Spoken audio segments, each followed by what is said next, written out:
after me. I'm a man. I'm 40. I'm not a kid.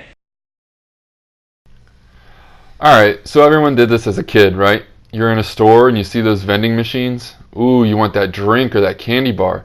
It's a highlight in a young kid's day. There's staples in communities everywhere. Lifelong family, friends, and friends of the podcast are here for you. Gymnasiums, rec centers, playgrounds, wherever. KL&P Vending Inc. Family owned, family run. Come to us when you need your vending done. That's where the Gamertime podcast is going. Call them. 717-371-3350. That's KL&P Vending Inc. Hello people, it's Gamertime Podcast episode 7. Thanks for tuning in. My name is Matt. Of course, I am always joined, well, almost always, joined by the man, Mr. Big Al Mocious. What's up, dude? Hey Matt, how you doing today? Guys, it's all you listeners out there. It's tonight's a late podcast about 9:30 here on the East Coast. For you West Coast listeners, it's about 6:30. So tune in anytime. Yeah, I'm not sure our fan base is quite that big, but yeah. So I thought it'd be pretty interesting. We don't jump into this too deeply or on the podcast, but I thought we would start off with some hockey. We are currently sitting, as we speak, there are halfway through or so about in the second period. The Boston Bruins are up 4-0 on the St. Louis Blues. So do you feel that this is starting to kind of be one-sided? Like, I kind of feel Boston's got the edge. I mean, you think like Boston's kind of like the older brother almost in this series? Definitely, especially with their veteran leadership. And again, they're going up against a rookie goaltender, so right. And a team who hasn't been there since the 70s. So it's right. Obviously they're big favorites here, and that was great for the Blues to get that victory in Boston in Game 2 to come back and have a chance to just do some damage at home. But right now they're feeling the Blues and they're down 4-0. So maybe we'll see a comeback. But right now Boston, they win this one. I think that's definitely a must win for St. Louis in Game 4. Yeah, I was definitely impressed with how they bounced back in Game 2. It was a nice win, but like this just did they lose big in Game 1? What was the score of Game 1? It might have been like a 5-2 game or something like that. Okay, yeah, I think you're right. It was kind of like, okay, crap, Boston's gonna really show up, and then St. Louis even the series, and I'm like, okay, it's maybe the city of Boston doesn't need another one, so maybe they can lose this, and now we're sitting here live at the moment, Boston up bigs, but did you see? I was watching SportsCenter last night. Did you see that St. Louis? This is big for our area, but St. Louis had a regular season game against the Flyers in Philadelphia. I don't know how long ago it was. I want to say, not too long ago, maybe a couple of months or so. But a couple of guys went out drinking and partying and stuff, and they found their way into this big Flyers bar or club or something like that, and they ended up having an incredible time. Like, the players loved it, and they loved being in Philadelphia and stuff like that. And like, of course the owners of the bar are gonna love it too. They've got NHL players coming into their bar, but of course they loved it. But now they did like a ESPN special on this bar in South Philly about how they're rooting for the Blues and stuff like that in the finals. I'm sure there's a little bit of like anti-Boston in that, but I still think it's funny how like you've got a team from St. Louis coming into Philly, and they're kind of like the adopted adopted fan base for for the current 2 weeks or so. It was really funny to see. So. Wow, that's pretty neat. Yeah. I'm sure, like, being them being the underdogs, and I think a lot of, even if they were somewhere else, a lot of people are going to be rooting for them. But it's going to be a tough ride. But and I know how, and actually St. Louis just scored, so it's 4-1 now. So maybe they're gaining some momentum there. There you go. But again, I think. Definitely, if they lose tonight, it's a must-win game for them. They don't want to get down 3-1, so right. To this very experienced team, right? And that's big. Yeah, definitely. So we talked about how Boston is kind of like this older brother, so to speak. It's almost the same thing in basketball. To shift the focus over to basketball, we've got I think most people know by now the Golden State Warriors versus the Toronto Raptors, and I feel like that older brother is in the same kind of spot right now with the Golden State Warriors and the Raptors being the younger brother, where I think everybody's picking the Warriors pretty much. It's not like 90%, but it's probably somewhere around 70 to 75% people picking the Warriors to win this. Right. My personal pick was Golden State in 5, but the shocker was that Toronto stole Game 1. They stole Game 1. They did, and where was that? Toronto. Yes, it was in Toronto. Wow. They played well. They did. I feel like the biggest part of all of that was the home court advantage. I mean, I stayed up for the first quarter, and it was just a freaking party, man. The stadium is rocking. Oh yeah, and like the stuff you hear about this quote unquote Jurassic Park, their outdoor venue that they have all the fans come and watch the game and stuff like that.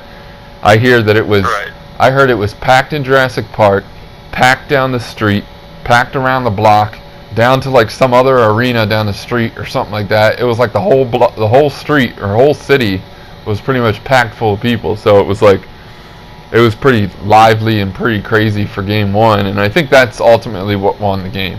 I think it was like they underestimated how crazy Toronto, the city, can be, and and they definitely showed up. So in my opinion, I'm not sure standing right now if Warriors are going to pull out my pick and win the next 4 games, but I do still think the Warriors are going to win the series. At this point, it's probably in 6, but yeah. Well, that was my original pick, was Warriors in 6, and I might be wrong about this, but starting tomorrow's Game 2 back in Toronto, and yeah. I honestly thought that Golden State would take Game 1 and Toronto would take Game 2. Well, might be the other way around, or we could have a 2-0 lead. But I just can't believe we're saying the Toronto Raptors. I mean, you're talking about Toronto for a big hockey town. Right. Well, that's some place that I had visited, and I gotta tell you, when I went there to watch the Super Bowl, and no one in Toronto was talking about that. only me and a couple other Americans that were there, but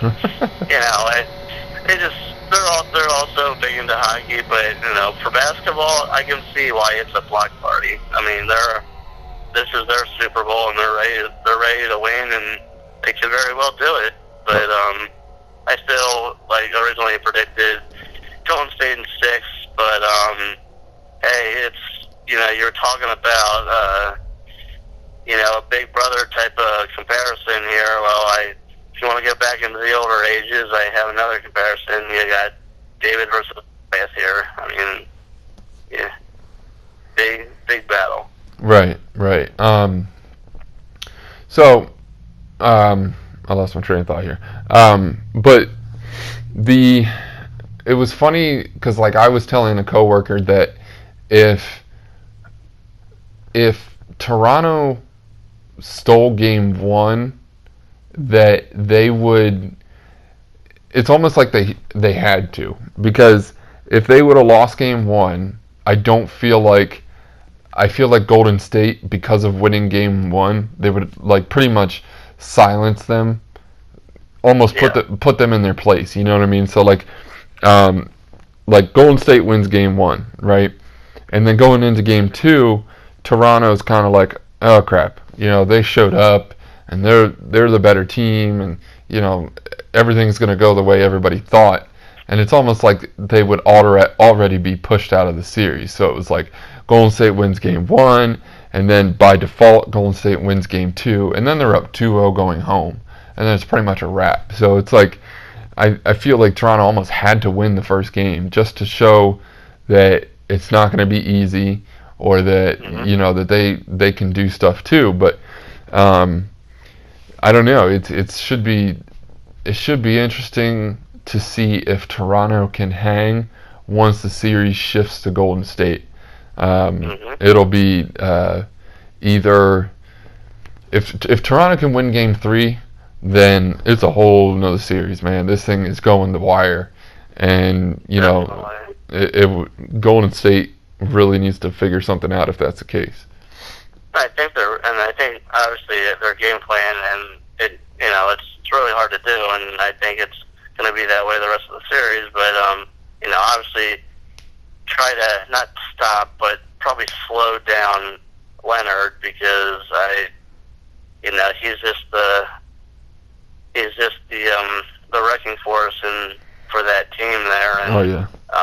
They got Lowry and Van Fleet who can shoot. They got some guys that can be good playmakers, but if they can take away Leonard, for most of the game, I think Golden State can pull out victories. But you gotta stop them. You gotta stop everyone first, and I'm surprised they held on to all the guys even without Durant. So it's going to be interesting to see if he comes back. Yeah.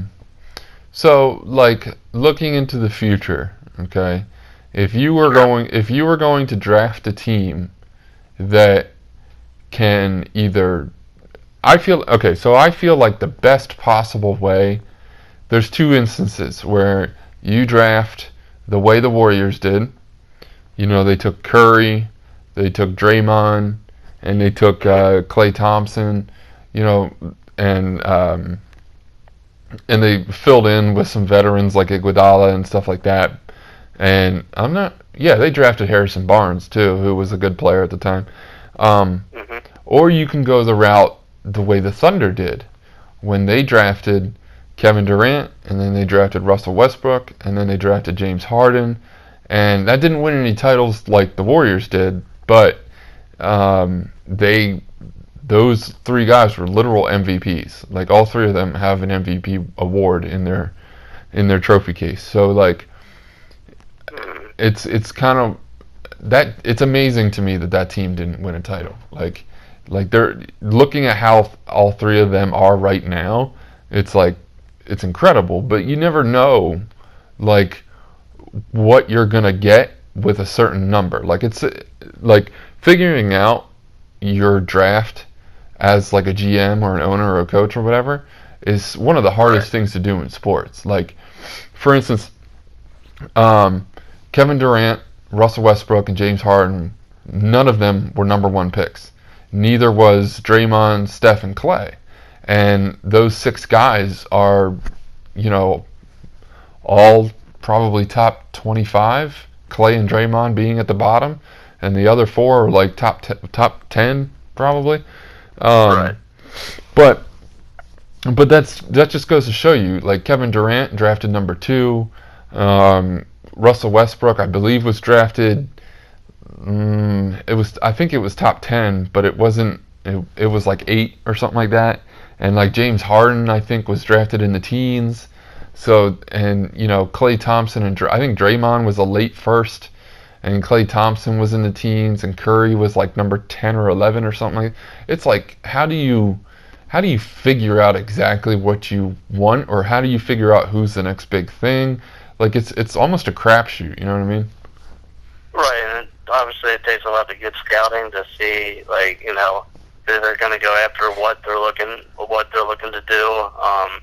Me personally, to answer your question, I would probably be like the warrior side. Okay. Just trying to get a whole group load of shooters, and, you know, have my inside power forwards, my small forwards, power forwards, and centers, have them do the work along the boards, getting rebounds, posting up, getting blocks, everything like that. But I think that's a pretty secure plan, is to have those guys down low do their job of getting rebounds and blocks, and then let the outside guys do their job and score. So I'd probably want to get some big shooters in there, and then maybe a couple taller guys. Like Sixers have a tendency of getting big guys. So I just think that's the good route to go, because it'd be hard to stop if you have like three-point type shooters. Then it's like, who do you guard first? And then by that time, even if they miss, you got your big man down low to get the rebound. So Right. I like that scenario. So you're definitely more on the side of size. Right. So you like your if you've got like a Dwight Howard or a Karl Anthony Towns or an Anthony Davis, like, you agree with all those guys going number one. Yeah. Because they did. Correct. Yeah.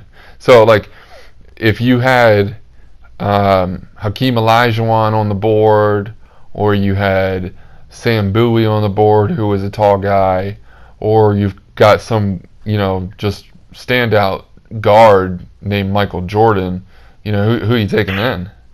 Michael Jordan. Well, This is a flashback to the 1983 NBA draft, but yeah. Right, and speaking of that, like, in today's world, we have two drafts in the NBA, and this happened, and you're talking about the 80s. Yeah. They had actually 10 rounds to pick people, so 10 rounds. You know, teams got better by then. But honestly, if we're looking at it today, I probably would have taken Michael Jordan number one, and according to the statistics, Hakeem Olajuwon went number one, Sam Bowie was number two, Michael Jordan was number three from I believe the Charlotte Hornets, but then traded him. Yeah. I don't understand the logic there of why you draft a guy number three overall, but then you trade him. I mean, I guess it depends on the return, but, like, okay, so let's go back to your. You said you would take Michael Jordan number one. Is that like redrafting it, or if you're saying you're sitting in like a month before the draft, are you saying that you're gonna take Michael Jordan over Hakeem Olajuwon in 1983? I would say so, yes, because I feel like if later in the other rounds, whatever my other picks are, if I know Hakeem went because he was a big dominant force, like down low, like Shaq was. I still feel like he doesn't necessarily have to be a dominant force. He can just a lot of times just be tall and get rebounds and cross the boards. And I mean, look at in the 2019 draft here, we have Taco Fall, who's 7'6", so it's like someone's gonna get a rebounder out of him. Right. So yeah, I would definitely, if I had to pick between those three, I might even go Michael Jordan, Sam Bowie, and then Hakeem. I mean, I like the. I'm sorry. I just, like I said, I like to get some more shooters, and then we'll worry about the people down low. Yeah. I believe they're still saying that was one of the best drafts of all time, because I think Charles Barkley was in that draft as well. He was. Yeah. Stockton. Yeah, Stockton. What do you have the numbers in front of you right now? Do you know what when Barkley and Stockton were taken?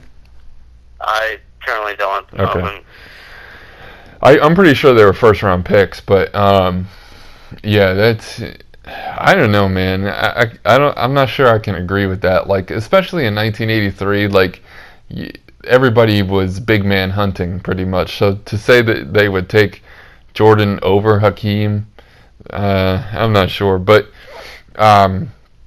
because of course you're 1983, you're coming off of Kareem Abdul-Jabbar is literally the man in the league. Like he has a championship with, I believe at this time he has a championship with Milwaukee at first with Lou Alcindor and Oscar Robertson, and then I'm not sure he was traded, I forget, but either way he made his way to LA, and 1979 was the year that Magic was a rookie, and Magic won, filled in Game 7, or was it Game 7? I forget, but they beat the Sixers and won a title in 79. And so you've already got Kareem, who is probably multi-MVP, multi-All-Star, and now multi-champion, and he's the best thing since sliced bread. And I'm in my opinion, and I think guys or coaches or GMs or whatever are probably trying to duplicate that. So like you see a guy now in Hakeem Olajuwon who's a perfect back to the basket center, and you're saying you're going to take the guard who got cut from his high school basketball team. Well, that's because they were just,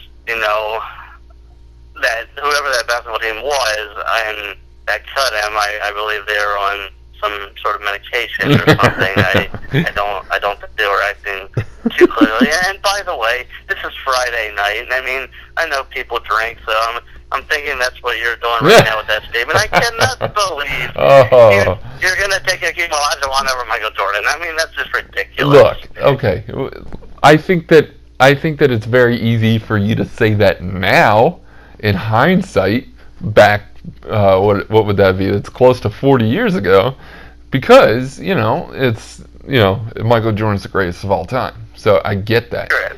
But so where's Hakeem coming into all this? I'm just saying that not knowing how Michael Jordan was going to turn out, that when you've got a guy who, yes, Michael Jordan had a great resume at North Carolina. He won a national championship, and he was a great scorer. I believe he won Player of the Year in his sophomore year, or junior year, something like that, at North Carolina. And he was the big name at guard, or, high-flying type of guard. But you've got the traditional back to the basket, scoring center, who was 7'1", and he was long, and he blocks shots like no other. Like, I don't know. Especially in 1983, I think that's what you're looking at first. But yeah, it's, these guys, plenty of teams. I forget where Sam Bowie went. Who was number 2? The number 2 pick. I think it was Portland. Yeah, you're right. Portland.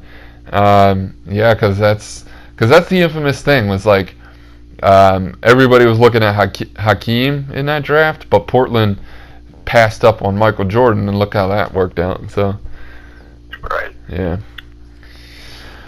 All right. So, what do you have on baseball?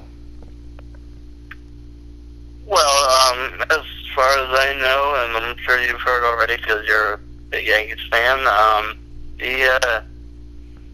the Yankees are getting some key pieces back here, I believe, and it starts with pitching in Sabathia. Finally. And your hard hitter, long baller, Aaron Judge. MVP candidate is what you meant to say?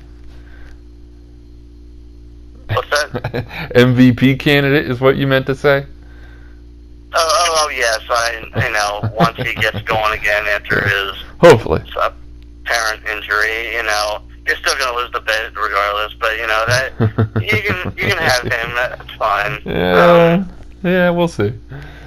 I think it's good that you get those players back. I mean, And the funny thing is, you're still in first place, so it's I know they have been playing incredibly over the last month or so, with all the injuries and stuff like that. And now guys are finally starting to come back, and it's nice because we're currently sitting smack dab in the middle of a nice weekend series with the Boston Red Sox.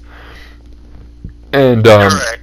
yes, and we've taken, I believe the first game was rained out and they rescheduled it for August, but the supposed to be second game, which turned out to be the first game, the Yankees got the win, and I believe they just got the win again today. So I'm loving how they're handing it to the Red Sox, the defending world champs. So the what? The defending World Series champions, is that what you're about to say? yes, the defending World Series champions. All right. Oh, okay, I'm just making sure I heard that. Yeah, whatever.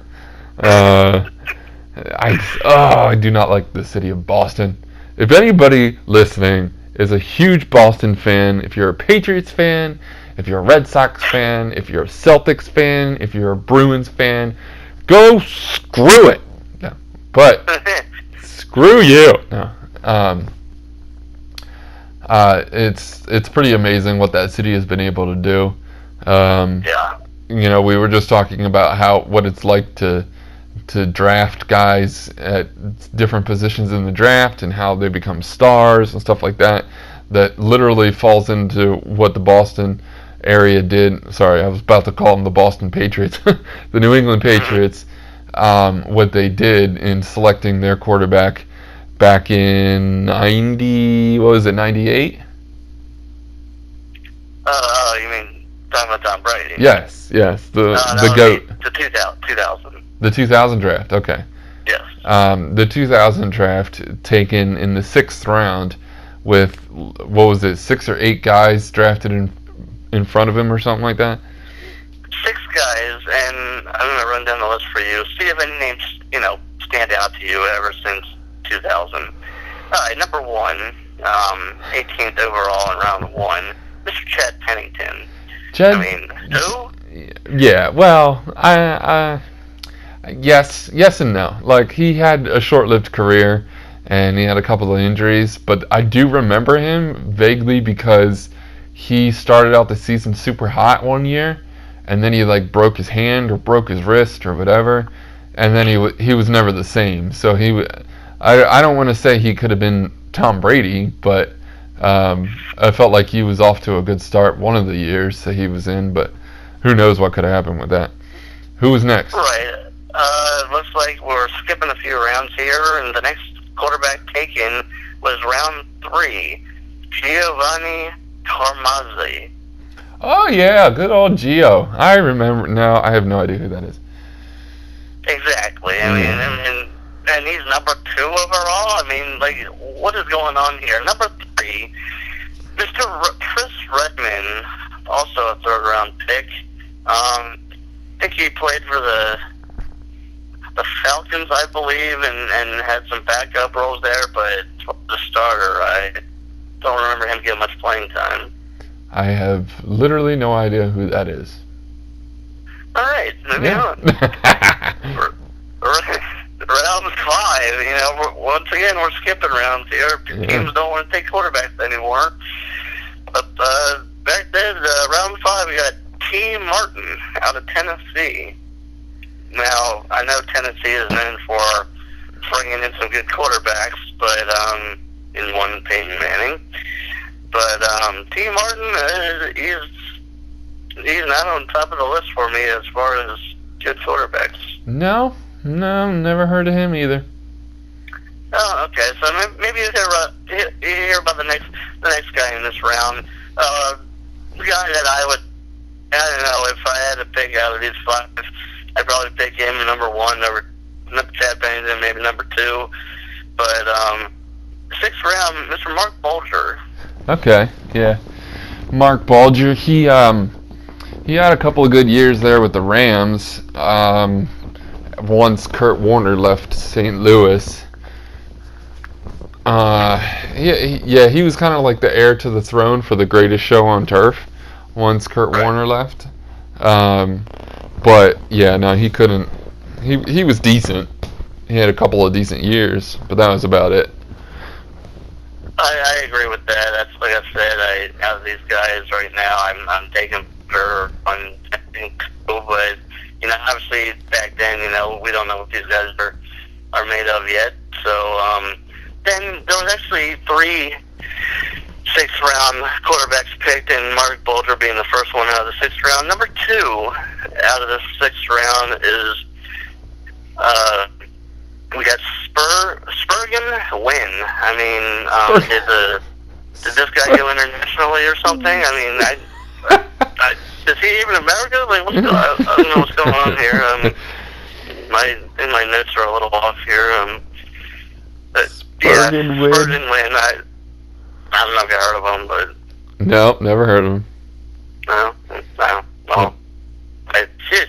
I mean, if you haven't heard of this guy, then maybe the next guy in the 6th round, pick 199, Tom Brady out of Michigan. So, okay, pick 199.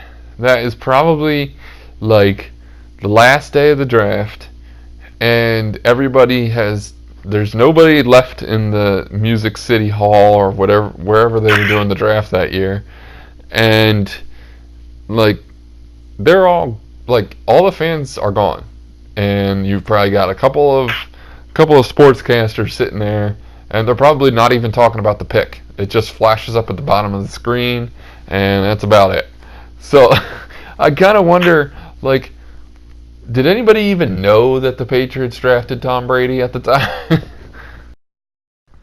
Alright, ladies and gentlemen, due to time constraints on this program, no, I'm just kidding, we did have to split this one in half.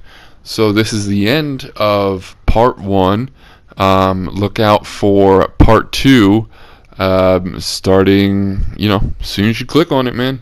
So tune in for part 2 for the rest of all this talk.